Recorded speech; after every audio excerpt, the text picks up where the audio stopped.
بسم اللہ الرحمن الرحیم الحمد للہ رب العالمین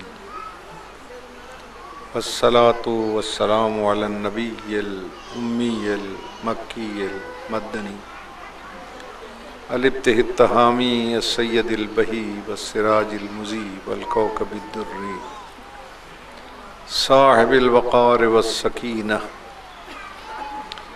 المدفون بأرض مدینہ بالقاسم محمد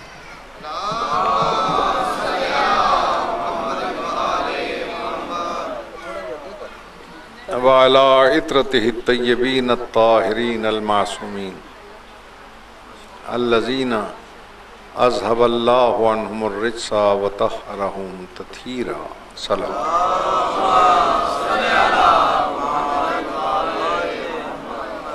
اما بعد فقد قال اللہ تبارک وتعالی فی کلامہ المبین وهو اصدق الصادقین بسم اللہ الرحمن الرحیم وما ارسلناک الا رحمتا للعالمین صلوات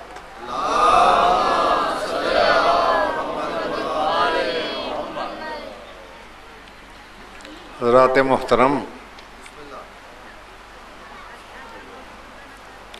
آج جس اسلامی ملک پر ہماری نظر پڑتی ہے، ہر طرف وحشت ہے، دہشت ہے، پریشانی ہے، بے چینی ہے، بے سکونی ہے، بے اطمینانی، ہر آنکھ اشکبار ہے، ہر دل بے قرار ہے، ہر دماغ بدحواس ہے، ہر روح سوگوار ہے۔ حیات اور اس کی برنائیاں، جوانی اور اس کی انگڑائیاں، حسن اور اس کی حشرزائیاں، سب ایک گم شدہ جنت، عمر رفتہ، ساز شکستہ، سب ایک بھٹکا ہوا قدم بنتی چلی جا رہی ہیں۔ کبھی آپ نے خلوت کی تنہائیوں میں اور جلوت کی ہنگامہ آرائیوں میں سوچا کہ ایسا کیوں ہو رہا؟ کیا اس لیے کہ آج کا انسان پچھلے انسانوں سے غریب ہو گیا؟ کیا اس لیے کہ آج کا انسان پچھلے انسانوں سے پست ہو گیا؟ ایسا تو نہیں ہے۔ آج کا انسان پچھلے انسانوں سے بہت آگے جا رہا ہے۔ پچھلے انسان غاروں میں رہتے تھے، ہم فرنیچر سے آراستہ مکانوں میں رہتے۔ پچھلے انسان تیل کے دیے جلاتے تھے، ہم برقی قمقموں کے سیلاب نور میں بہہ رہے ہیں۔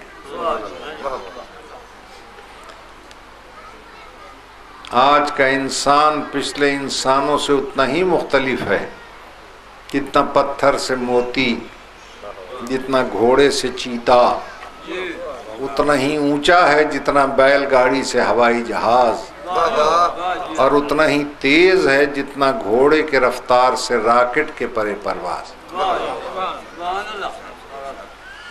آج کا انسان شہسوار برق و افلاک ہے، منزل قانون محال ہے، ناطق شرح فضا ہے، واقف اسرار ہستی ہے، امیر کائنات ہے، برق رفتار ہے، انجم شکار ہے، تہذیب کا دیوتا ہے، ارتقاء کا پروردگار ہے۔ عناصر عالم اس کے سامنے خاک بسر ہیں، تابش مہ و انجم دروی جگر ہیں۔ لوہے کو آکاش پہ اڑا رہا ہے، دانے کو دھرتی سے اٹھا رہا ہے، موتی کے آبرو کو بچا رہا ہے، جہازوں کو سمندر پہ بھگا رہا ہے، زمین کو ناقابل رہائی سمجھ کر چاند پہ ڈیرے ڈالنے جا رہا ہے۔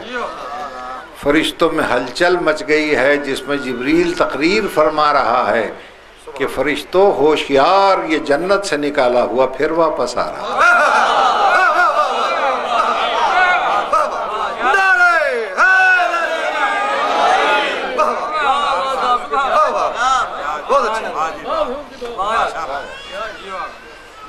میرے عرض کرنے کا مقصد یہ ہے، آج کے انسان کے پاس سب کچھ ہے، کھانے کے لیے رنگ برنگی خوراکیں ہیں، پہننے کے لیے نو بنو پوشاکیں ہیں، بادہ گلفام بھی ہے، جادہ آرام بھی ہے، سب کچھ ہے، زندگی ہے مگر تابندگی نہیں،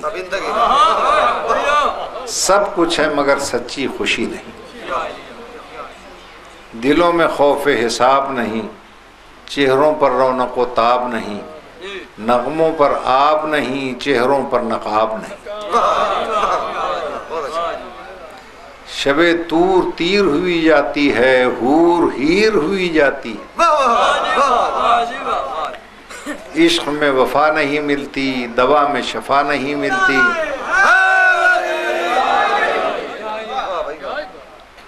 لڑکیوں کو بر نہیں ملتا، بیویوں کو حق مہر نہیں ملتا، حد ہے ملاوٹ کی کہ اصلی زہر نہیں ملتا،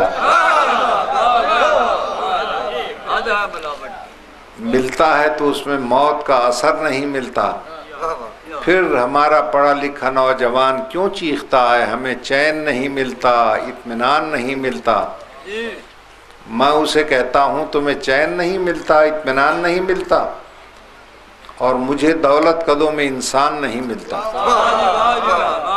نعمت قدوں میں ایمان نہیں ملتا، مسجدوں میں دھماکے ہیں مگر ذکر رحمان نہیں ملتا،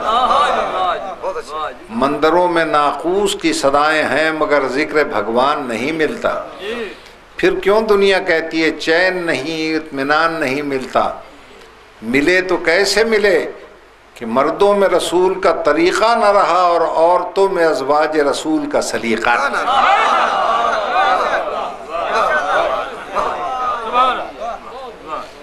انسانی قافلے جن راہوں سے گزر رہے ہیں وہ صراط مستقیم کی راہ نہیں ہے، آج انسانی قافلے انگلستان کی طرف جاتے ہیں مگر قرآن کی طرف نہیں،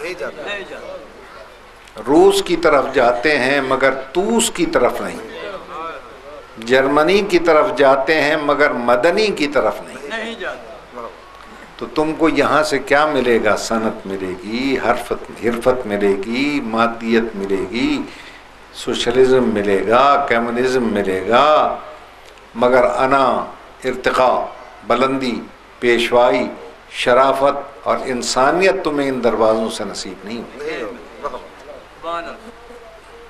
گھبرا تو نہیں گئے میری بات؟ ایک صلوات پڑھ دیں۔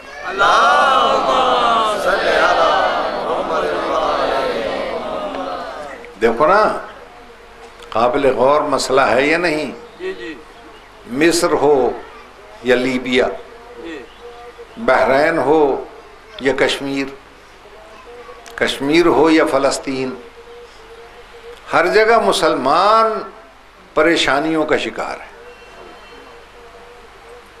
غور کیجئے گا، مولوی صاحبان تو بس ایک بات کہہ کے چپ ہو جاتے ہیں کہ کشمیر کا مسلمان بھارتی سازش کا شکار ہو گیا، لیبیا کا مسلمان امریکی سازش کا شکار ہو گیا، فلسطین کا مسلمان یہودی سازش کا شکار ہو گیا۔ میں یہ پوچھتا ہوں کہ مسلمان شکار ہوتا ہی رہے گا یا کبھی شکار کرے گا بھی صحیح؟ جنگل میں دو قسم کے جانور ہوتے ہیں، کچھ شکار کرتے ہیں، کچھ شکار ہوتے ہیں۔ شیر، بکری، گائے، بھینسیں شکار ہوتی ہیں، گائے، بھینسیں، بکریاں شکار ہوتی ہیں، شیر شکار کرتے ہیں۔ اس عالمی جنگل میں مسلمان بھیڑ بکری کیوں بن گیا؟ شیر کیوں نہیں بنا؟ کیا وجہ ہے؟ تو میرے سنی شیعہ بھائیوں، مجھ فقیر کی ایک بات یاد رکھیے گا، یہ مسلمان شیر اس لیے نہیں بن سکا، اسے سزا مل رہی ہے شیر خدا کا دامن چھوڑ دینے۔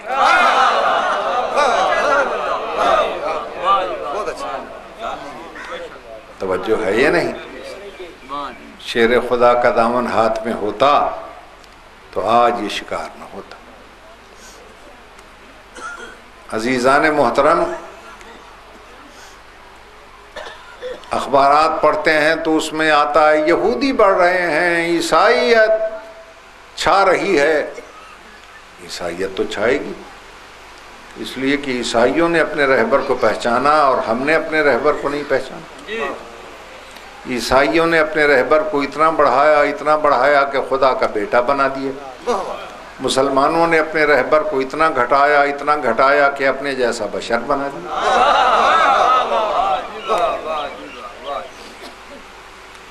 عیسائیوں نے کہا ان کا رہبر کلمت اللہ ہے، مولویوں نے کہا ہمارے رہبر کو 40 سال تک کلمہ بھی نصیب نہیں ہوا۔ عیسائیوں نے کہا ان کا رہبر زندہ ہے، مولویوں نے کہا ہمارا رہبر مردہ ہے۔